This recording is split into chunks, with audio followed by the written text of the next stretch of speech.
Hello friends, नमस्कार, Radhe Radhe and welcome to filler form. तो दोस्तों, आप सभी का स्वागत है UGC NET free online class में।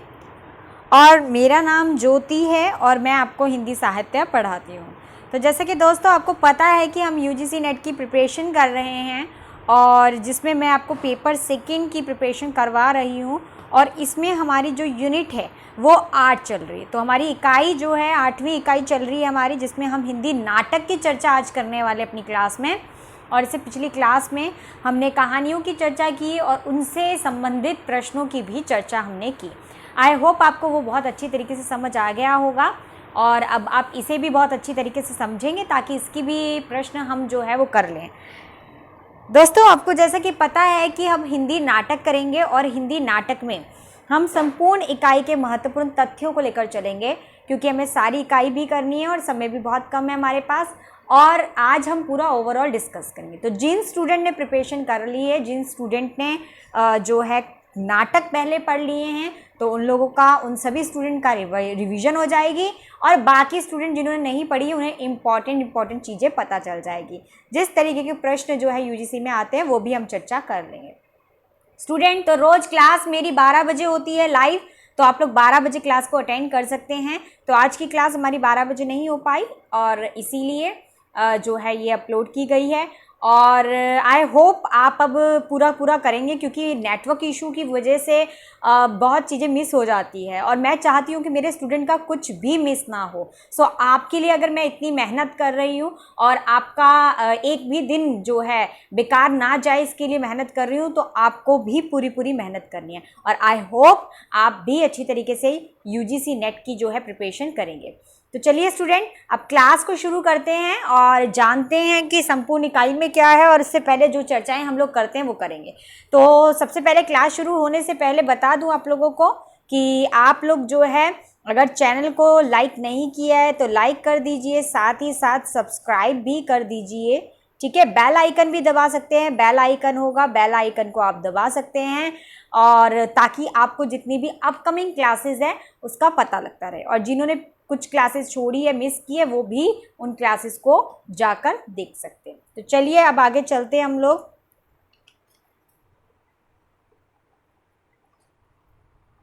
तो दोस्तों, ये आपको दिख रहा है स्क्रीन में, व्हाट्सएप ग्रुप है, टेलीग्राम ग्रुप है और इंस्टा अकाउंट है हमारे पास। यहाँ पर आप चाहो तो फॉलो कर सकते हैं। फॉलो करने से क्या होगा, और साथ ही साथ ज्वाइन भी कर सकते हैं। तो ज्वाइन करेंगे तो क्या होगा, ज्वाइन करने से ये होगा एनटीए की इंफॉर्मेशन जितनी भी होगी वो आपको टाइमली मिलती जाएगी, आपको इधर उधर जाने की ज़रूरत नहीं पड़ेगी। और अगर आप लोगों ने मुझसे बात करनी है तो मुझसे बात करने के लिए आप मेरे फेसबुक अकाउंट में मुझे फॉलो कर सकते हैं। फेसबुक अकाउंट में मेरी आईडी है राधे ज्योति, तो RADHEY राधे, JYOTI ज्योति। ठीक है, JYOTI ज्योति, और फिलर फॉर्म की उसमें पिक लगी हुई है यही वाली, तो आपको आराम से इजीली मैं फाइंड आउट हो जाऊंगी। तो वहाँ पे आप लोग मुझसे कोई भी प्रश्न है, कुछ भी है, कोई भी प्रॉब्लम आ रही है पढ़ाई के टाइम पर, वो सारी चीज़ें डिस्कस कर सकते हैं।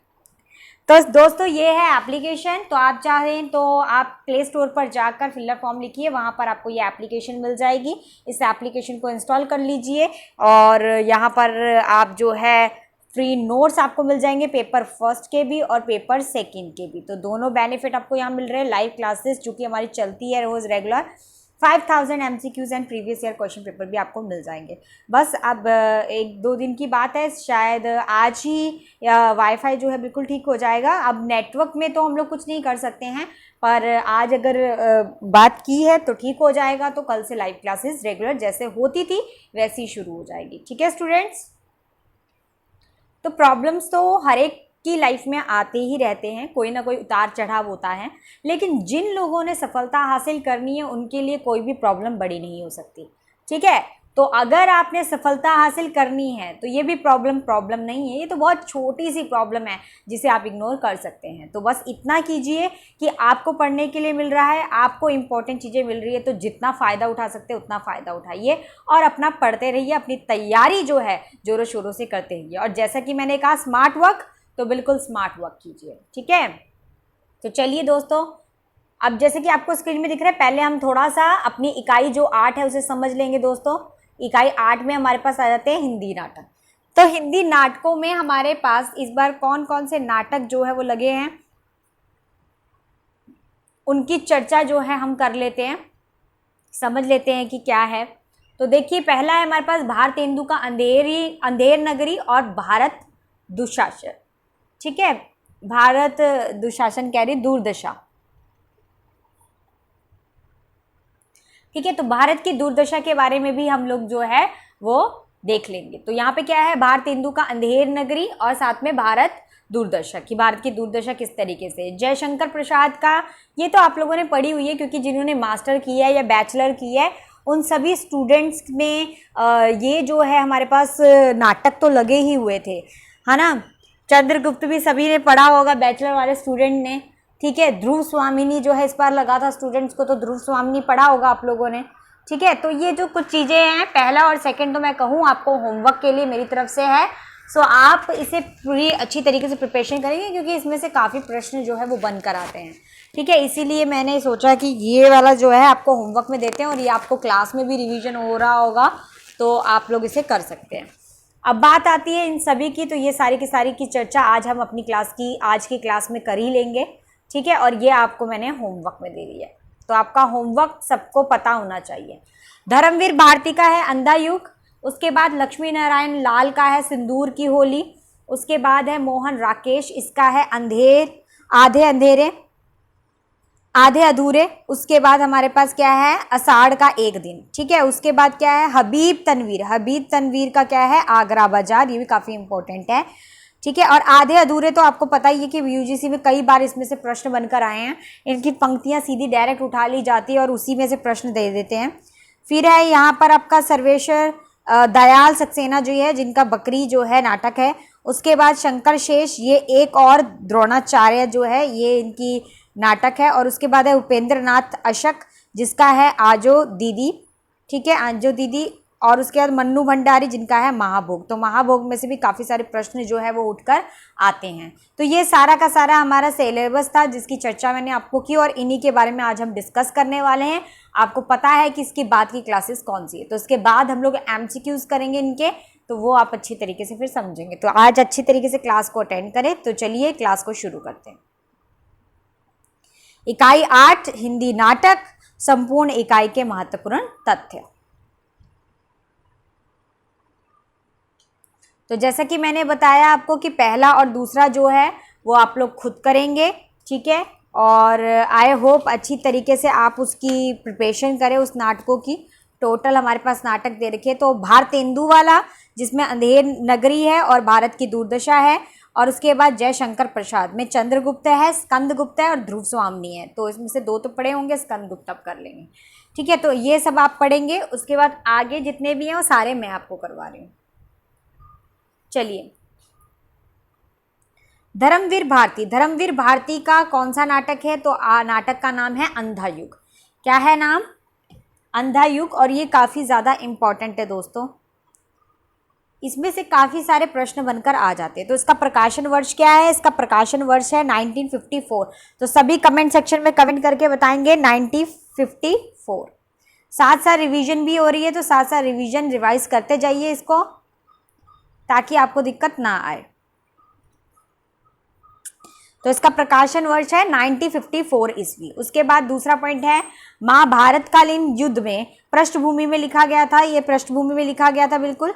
और यह 5 अंकों का नाटक था, जो आधुनिक समय में युद्ध की त्रासदी का चित्रण भी करता है, कि किस तरीके की त्रासदी जो है उनको समस्याओं का जो है उनको फेस करना पड़ रहा था। तो उन सब चीज़ों का वर्णन भी यहाँ कर रखा है। कितने अंकों में विभाजित है, ये भी कई बार प्रश्न जो है बनकर आ जाता है। तो आपको जहाँ पर भी अंकों के बारे में डिवाइजन होगा कि कहाँ पर इसको कितने भागों में इसको विभक्त किया गया है, तो वो आपको पता होना चाहिए, क्योंकि उसमें से आ जाता है। और साथ ही साथ आपको जितने भागों में विभक्त किया है उसका जो शिष्य है, जो उसका शीर्षक होगा, उसको भी आपको अच्छी तरीके से याद रखना है। आगे देखिए, चौथा क्या पॉइंट है इसका, अपने आधुनिक संदर्भ की बात कर रहे हैं कि अपने आधुनिक संदर्भ में कर्म और भाग्य आस्था और अनास्था के द्वंद्व का भी चित्रण यहाँ पे कर रखा है कि कहीं कोई अनास्था को मानता है, कोई आस्था को मानता है, उनके बीच में भी यहाँ पे द्वंद्व चल रहा है। कोई कर्मों को मानता है तो कोई जो है भाग्य को मानता है, किस्मत को मानता है। तो इस तरीके से उनके बीच में भी द्वंद्व जो है वो चलता आ रहा है। तो उन सब आधुनिक संदर्भों में जो जो चीज़ें हैं उनका वर्णन यहाँ पर किया गया है। 15वां पॉइंट क्या है, इसमें 16 पात्र है। कौन कौन से पात्र हैं उनकी चर्चा कर लेते हैं।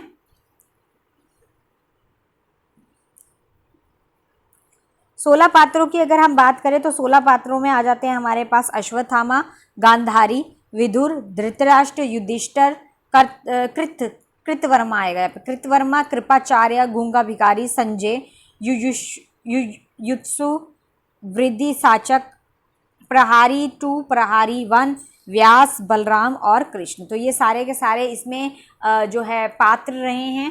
तो आपको तो पता ही है, अगर आप लोगों ने जो है महाभारत की चर्चा हुई है तो महाभारत के कैरेक्टर जितने भी हैं वो सभी के सभी पात्र जो है इसमें आ जाते हैं। इसका कभी कभी अनुक्रम भी पूछ लेते हैं, अनुक्रम के साथ साथ इसका शीर्षक भी जो है पूछ लिया जाता है।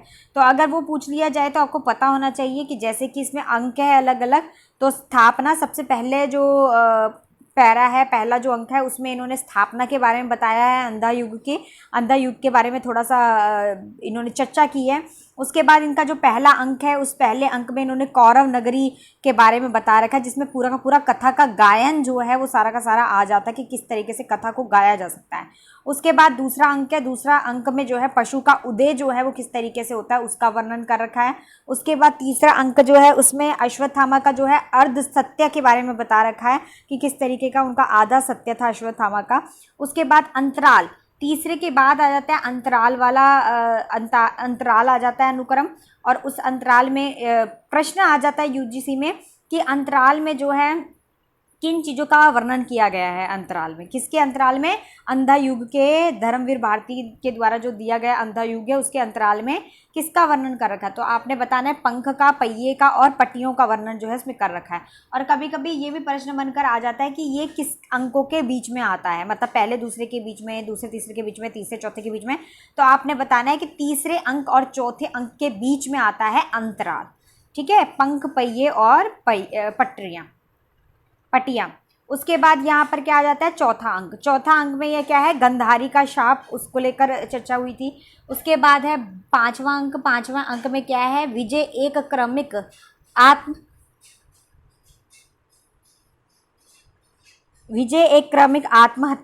आत्महत्या, ये पांचवें अंक में लिया गया। उसके बाद समापन की अगर बात करें तो समापन किसमें हुआ है, पूरा का पूरा अंधा युग, पूरा का पूरा नाटक जो है समापन जो है प्रभु की मृत्यु में हुआ है। तो इस तरीके से अलग अलग चीज़ों में अलग अलग चीज़ों का वर्णन यहाँ पर कर रखा है। ठीक है, उसके बाद 16 पात्र जो है उनकी चर्चा मैं आपको कर चुकी हूँ। और कभी कभी इसमें से घटना काल के ऊपर भी प्रश्न बनकर आ जाते, तो घटना काल पता होना चाहिए क्या है। महाभारत के 18 दिन से जो महाभारत का 18 दिन है उसके जो संध्या काल है, संध्या काल से शुरू होकर अभास तीर्थ में कृष्ण की जो मृत्यु का क्षण है वहाँ तक ये पूरा का पूरा जो नाटक है वह दर्शाया गया है, लिखा गया है। ठीक है, तो आई होप आपको ये फर्स्ट वाला जो है हमारा धर्मवीर भारती का अंधा युग ये समझ में आ गया होगा। अब आगे चलते हैं।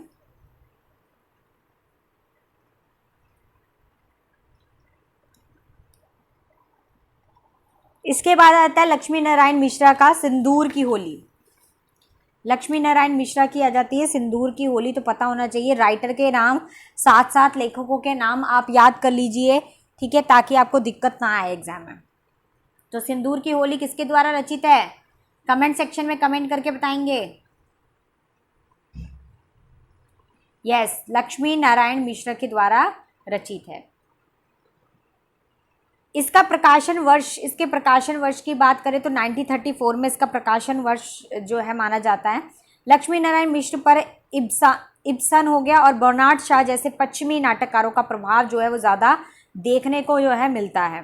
उसके बाद क्या है, मिश्र को हिंदी में, जो मिश्र थे उनको हिंदी में जो है समस्या प्रधान नाटकों का प्रेरणता जो है माना जाता है, क्योंकि उनको हिंदी में समस्या थी, उसके प्रधान नाटक के प्रेरणता जो है मिश्र जी को माना जाता है। उसके बाद है इस नाटक में 3 अंक होते हैं, 3 अंकों को दर्शाया गया है और तीनों ही अंकों में क्या है, दृश्य स्थूल एक ही है। ठीक है, तो स्थूल है बिल्कुल एक ही है। और डिप्टी कलेक्टर मुरारी लाल के बंगले की बैठक है ये। तो जो डिप्टी कलेक्टर है उनका नाम क्या है, मुरारी लाल। मुरारी लाल जो है उनके जो है बगले की बैठक जो है उससे ये लिया गया है। इसमें 3 दृश्य के को लेकर जो है प्रश्न बनकर आ जाता है। 3 दृश्यों को लेकर, 3 दृश्य कौन कौन से थे, तो 3 दृश्य थे। पहले दृश्य में अगर हम बात करें तो 9 बजे का चित्रण किया गया है। उसके बाद दूसरे दृश्य की बात करें तो संध्या काल की चर्चा की गई है, ठीक है। उसके बाद हम तीसरे की बात करें तो किसकी बात की गई है, रात्रि की बात की गई है, 10 बजे की, ठीक है। तो ये आपको पता होना चाहिए कि 9 बजे की, संध्या काल की और फिर 10 बजे की। अगला अंतिम हमारी, नाटक के कथानक का समय जो है 12 बजे दिन वर्ष काल का जो है यहाँ पर दिखाया गया है, जो नाटक के कथानक है उनका भी। उसके बाद इसमें कितने पात्र आ जाते हैं, 9 पात्र इसमें आ जाते हैं। कौन कौन से पात्र हैं वो समझने का प्रयास कीजिए। पहला है मुरारी लाल। तो मुरारी लाल कौन है, मुरारी लाल जो है डिप्टी कलेक्टर है, ठीक है। और ये जो है रजनीकांत जो है उसकी मृत्यु के लिए इसको 10,000 रुपीज़ दिए जाते हैं। ये मृत्यु करवाना चाहता है उसकी, ठीक है, करना पड़ता है इसको, ठीक है। तो ये मृत्यु मतलब एक तरीके से ये गुनहगार होता है।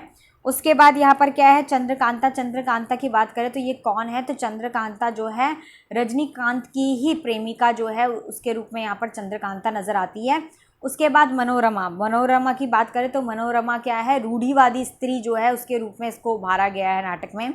उसके बाद है भगवत सिंह जो है वो कौन है, यहाँ पर हत्या करने वाला है। किसकी हत्या करने वाला, रजनीकांत की हत्या करने वाला यहाँ पर भगवंत सिंह है। उसके बाद आता है रजनीकांत। तो रजनीकांत क्या है, चंद्रकांता जो है उससे प्रेम करता है, तो उसका प्रेमी है। तो चंद्रकांता का जो है प्रेमी के रूप में यहाँ पर दिखाया गया। उसके बाद अंतिम रह गया हमारा, अंतिम क्या है हमारे पास, मनोज शंकर, जो कि कौन है, मुरारी जो लाल है, मतलब ये जो मुरारी लाल है इसके जो मित्र हैं उनका बेटा जो है वो है ये, ठीक है। आई होप आपको ये लक्ष्मी नारायण मिश्र की सिंदूर की होली जो है वो समझ में आ गई होगी।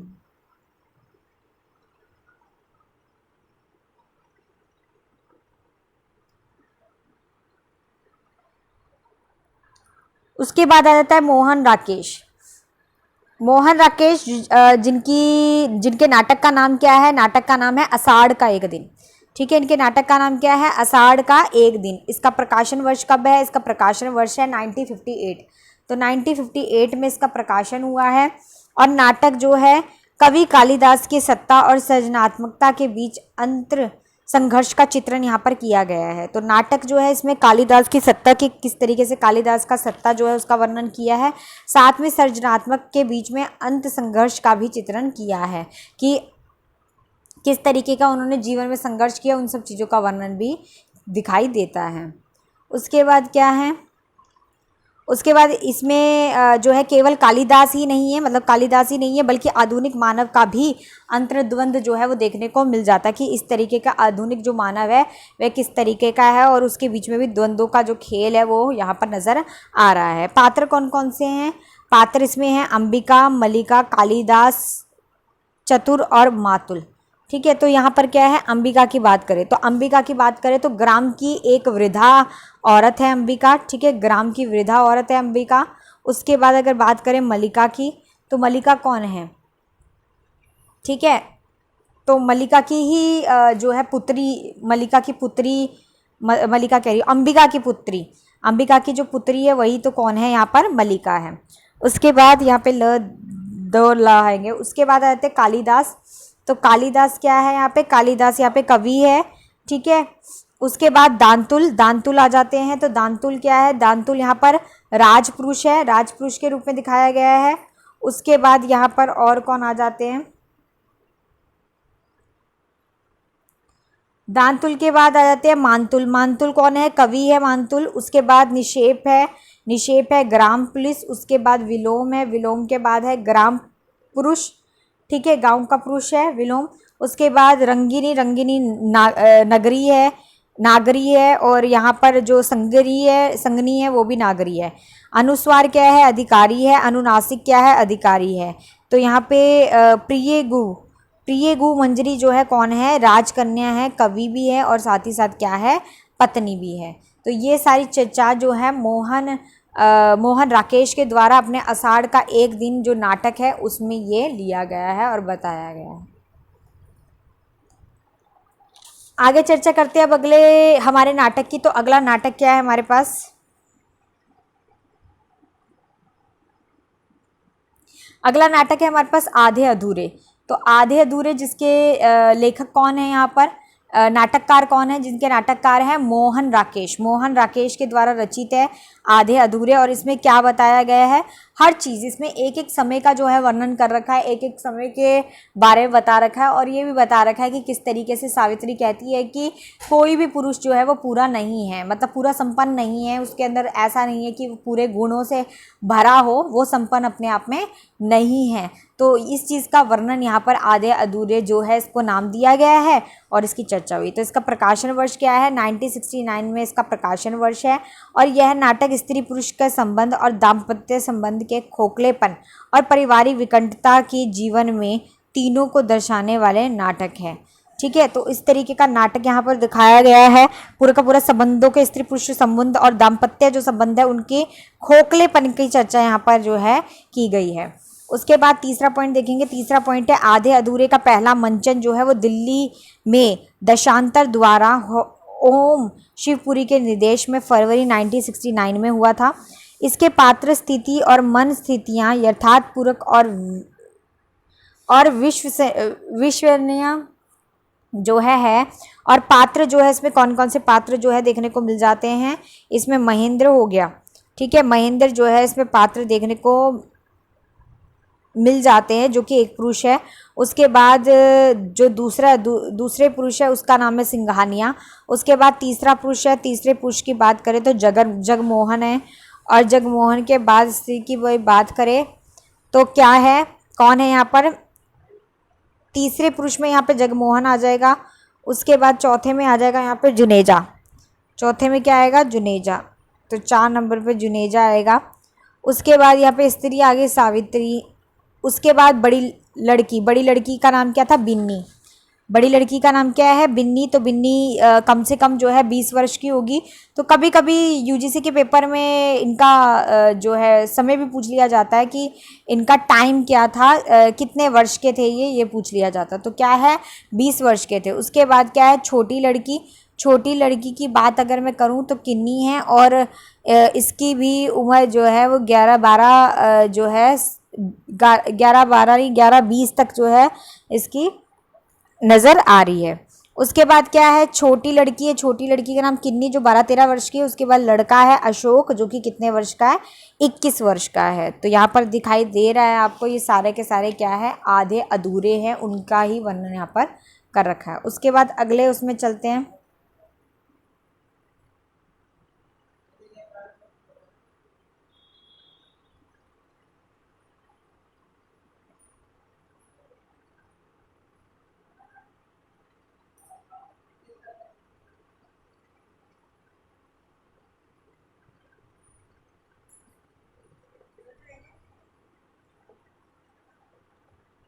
उसके बाद आगे देखेंगे क्या है इसमें।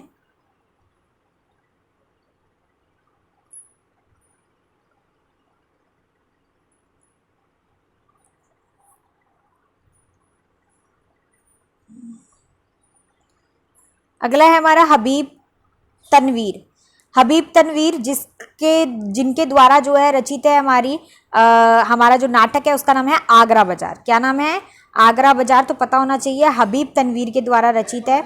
उसके बाद यहाँ पर क्या है, इस पे है इसका प्रकाशन वर्ष। इसका प्रकाशन वर्ष क्या है? 1954 ईस्वी जो है इसका प्रकाशन वर्ष है। और यह नाटक जो है अपनी ही व्यंग्य शैली, यहाँ पे क्या है, अपने व्यंग्य शैली तथा संगीत बद्धता के लिए जो है हिंदी नाटक और रंगमंच के क्षेत्र में अत्यंत लोकप्रिय जो है वो हुआ है, काफ़ी लोकप्रिय हुआ है। तो इसमें व्यंग्य शैली का प्रयोग किया गया है, संगीतात्मक है, मतलब संगीतों का भी इसमें आपको जो स्वर जो है वो नज़र आएगा। ठीक है, तो इस तरीके का रंगमंच जो है ये तैयार कर रखा है जो काफ़ी लोगों को अत्यंत पसंद भी आया। उसके बाद इसके पात्रों की अगर चर्चा करें तो पात्र देखिए, इसमें ककड़ी वाला हो गया, फ़कीर हो गया, हमजोली हो गया, किताब वाला हो गया, शौहदा हो गया, पतंग वाला हो गया, गंगा प्रसाद हो गया और इत्यादि। तो ये सारे के सारे इसमें पात्र जो है वो देखने को मिल जाते हैं। उसके बाद पुरुष पात्रों की अगर चर्चा करें तो पुरुष पात्र में यहाँ पर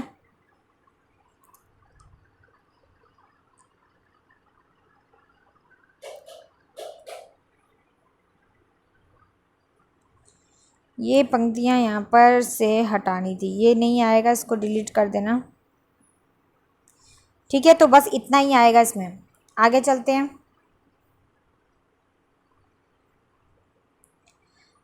सर्वेश्वर दयाल सक्सेना जो है उनके द्वारा रचित जो नाटक है उनका नाम क्या है? बकरी। क्या नाम है? बकरी है। सभी कमेंट सेक्शन में भी चलेंगे, ठीक है, कमेंट करते रहिए। बकरी। इसका प्रकाशन वर्ष क्या है? इसका प्रकाशन वर्ष है 1974। तो 1974 वो है, इसका प्रकाशन वर्ष हुआ है। यह नाटक 2 अंकों में विभक्त है, ठीक है, तो 2 अंकों में इसको बांटा हुआ है। मैंने कहा कि यूजीसी में प्रश्न बनकर आ जाते हैं अंकों को लेकर।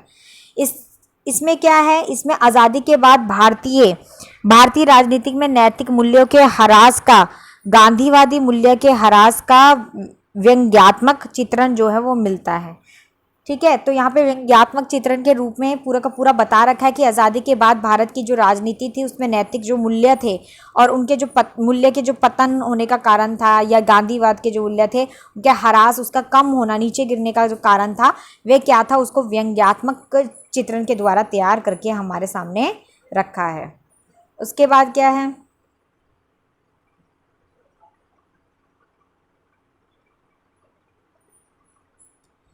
उसके बाद नेक्स्ट पॉइंट है कि बकरी जो है नाटक के संदर्भ में कृष्णदत्त पाली बाल के विचार, बकरी नाटक ग्रामीणों की बोली और बाली की उनकी यथार्थ समस्याओं का चित्रण जो है वो है।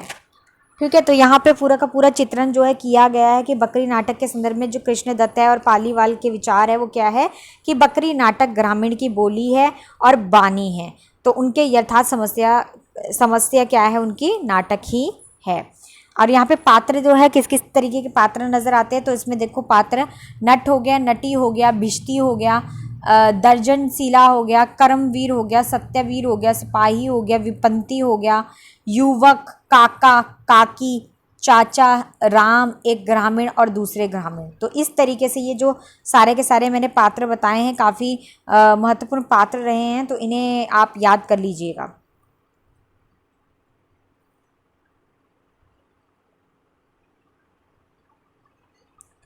उसके बाद अगला उपन्यास है हमारे पास शेखर शेष एक और द्रोणाचार्य। तो शेखर शेख के द्वारा जो है ये रचित है और उनके द्वारा रचित है, और वो यहाँ पर शेखर शेष के साथ एक और द्रोणाचार्य, तो ये उसका नाम है।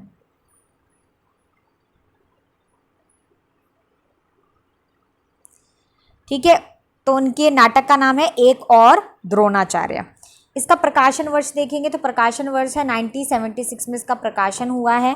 ठीक है, ये 2 भागों में विभक्त है, 2 भागों में से बांटा गया है। उसके बाद अगर हम इस नाटक की चर्चा करें तो ये नाटक किस तरीके का है? पौराणिक कथा, जो पौराणिक कथा है महाभारत की, उसके माध्यम से आज की शिक्षा व्यवस्था में जो व्याप्त भ्रष्टाचार है, कि आज की जो शिक्षा व्यवस्था है उसमें कितना ज़्यादा भ्रष्टाचार फैला हुआ है, और उसको रेखांकित करता हुआ उसे प्राचीन परंपरा से जोड़ता है। तो क्या करता है कि उसको बता रहा है कि आज के टाइम पे और पहले के टाइम पर बहुत ज़्यादा अंतर जो है वो बता रहा है, और इसी तरीके से वो बता रहा है कि पौराणिक टाइम पे, प्राचीन टाइम पे आज के टाइम पर कितना ज़्यादा अंतर है और किस तरीके की व्यवस्था हमारी हो गई है, भ्रष्टाचार फैल गया है, उन सब चीज़ों का यहाँ पे चित्रण जो है किया हुआ है। आगे चलते हैं।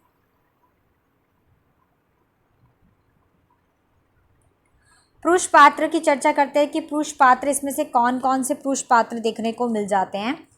तो देख सकते हैं आप, यदु हो गए, ठीक है, और कौन है यहाँ पे? अरविंद हो गए, यदु, अरविंद। उसके बाद प्रिंसिपल जो है, प्रिंसिपल भी इसमें आ जाती हैं। उसके बाद चंद हो गए, चंदू हो गए, विमलेदी हो गए, ठीक है, साथ में द्रोणाचार्य हो गए, अर्जुन हो गए और प्रेसिडेंट हो गए, ठीक है, और अश्वत्थामा, तो अश्वत्थामा भी आ गए। तो यहाँ पे आप देख सकते हैं अश्वत्थामा 2 बार हमारे पास कैरेक्टर हो गए।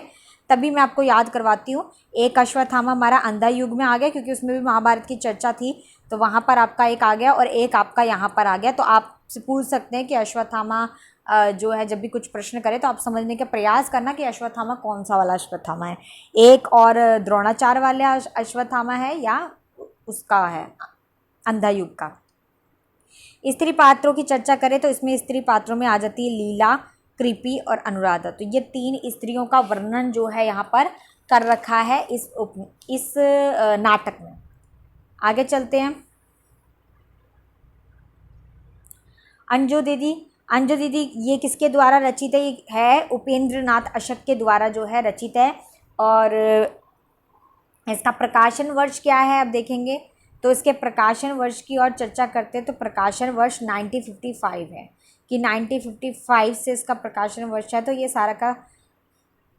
सारा आपको याद करना है क्योंकि इसी में से प्रश्न जो है वो यूजीसी में बनकर आ जाते हैं। उसके बाद हमारा सेकंड पॉइंट देखेंगे कि उच्च मध्य वर्ग के खोखले संस्कारों का प्रतिनिधित्व करती हुई इस नाटक के प्रमुख पात्र अज्जो दीदी एक बेहद यांत्रिक महिला है। किस प्रकार की महिला है? एक यांत्रिक महिला है। यांत्रिक मीन्स एक सिस्टमैटिक तरीके से चलने वाली, कि बिल्कुल स्टेप बाय स्टेप चलेंगी। तो इस तरीके की महिला जो है वो यहाँ पर देखने को मिल जाती है अंजू दीदी। और क्या है? यह यांत्रिक जो है जिसके जीवन को ख़त्म कर देती है। तो ये क्या है?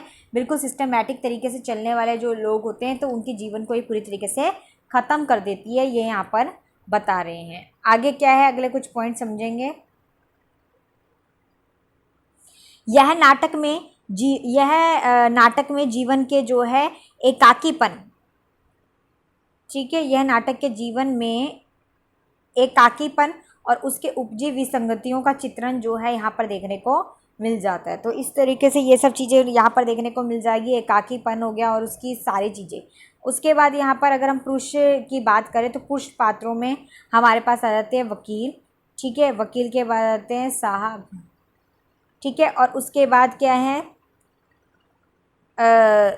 कॉमन नहीं आएगा, यहाँ पे आएगा वकील साहब श्रीराज, पूरे इकट्ठे आएगा वकील साहब श्रीराज। स्त्रियों की बात करें तो आजो दीदी हो गया, अनीमा हो गया और साथ ही साथ क्या हो गया, मुन्नी हो गया। तो ये सारे के सारे कैरेक्टर जो है आपको देखने को मिल जाते हैं इजीली, ठीक है। आई होप स्टूडेंट्स आपको इतने सारे नाटक जो मैं करवा रही हूँ जिसमें थोड़े थोड़े चीज़ें बता रही हूँ, ठीक है, तो आई होप आपको वो सारा का सारा समझ में आ रहा होगा, ठीक है। एक बार क्लास समझ में नहीं आएगी, क्लास को आप दोबारा भी रिपीटेशन में देख सकते हैं तो आपको वो चीज़ अच्छी तरीके से समझ आ जाएगी। क्योंकि नाटक है, अगर एक एक नाटक करने लगे तो बहुत ज़्यादा टाइम लग जाएगा। और इनमें सबसे ज़्यादा इंपॉर्टेंट क्या होता है? पंक्तियाँ ही इंपॉर्टेंट होती है।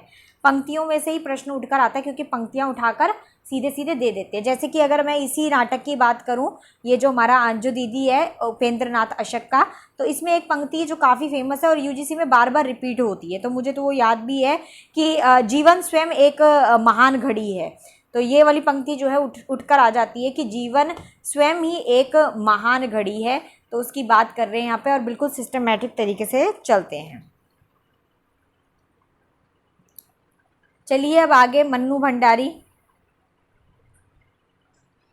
तो ये हमारी अंतिम नाटक जो है वो यहाँ पर दे रखा है, तो उसे भी आप समझ लेंगे कि क्या है इसमें। तो मन्नू भंडारी के द्वारा रचित है महाभोज। तो महाभोज काफ़ी ज़्यादा इम्पॉर्टेंट है, इसमें से काफ़ी सारे प्रश्न जो है वो बनकर आते हैं। अगर इसके प्रकाशन वर्ष की बात करें तो इसका प्रकाशन वर्ष है 1982। तो 1982 में ईस्वी में इसका प्रकाशन हुआ था। और इसमें नाटक की अगर मैं बात करूँ तो यह नाटक 10 दृश्यों में विभक्त हुआ। कितने दृश्यों में? 10 दृश्यों में विभक्त हुआ। और जो है वो आपको 10 विषय को एक बार पढ़ना भी है, उनके जो भी शीर्षक उनके होंगे उसको आपको ज़रूर पढ़ना है, ठीक है, क्योंकि वो पूछ लेते हैं। उसके बाद आगे क्या है? आगे है कि आज़ादी के बाद भारतीय जो जननीति है और अपराध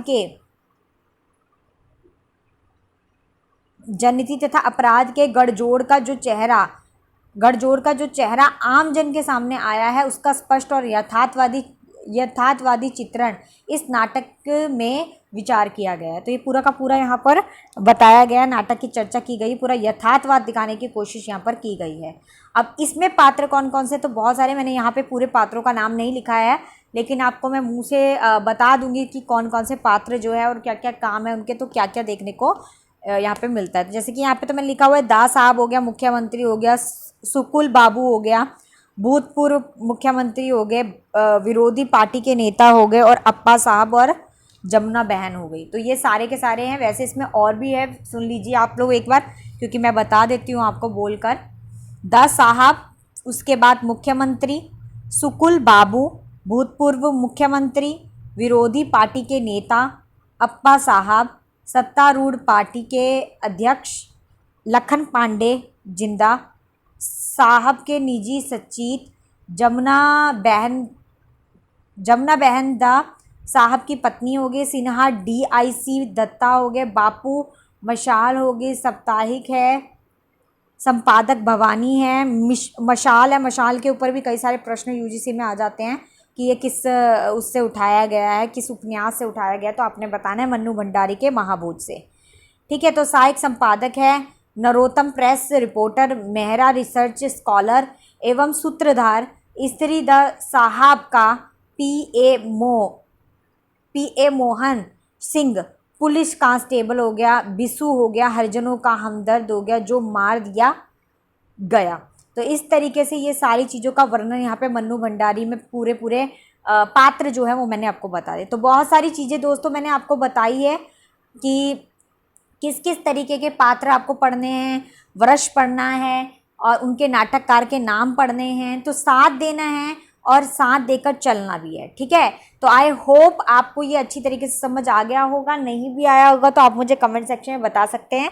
और आई होप अब हमारी नेक्स्ट क्लास तक ठीक हो जाए नेट वगैरह सब कुछ, और हम जल्दी ही फिर जैसे क्लास लेते थे वैसे ले सकें। ठीक है, आई होप। लेकिन मेरा पॉइंट क्लियर है, मेन चीज़ आपको स्क्रीन में नज़र आना, और आपको स्क्रीन में भी नज़र आ रहा है, और साथ साथ अब तो इसमें तो आवाज़ भी क्लियर आ रही है। तो आप आई होप कर आएंगे, पढ़कर आएंगे और इसको अच्छी तरीके से करेंगे। ठीक है, तो और कल से हम लोग MCQs इसके करने शुरू हो जाएंगे।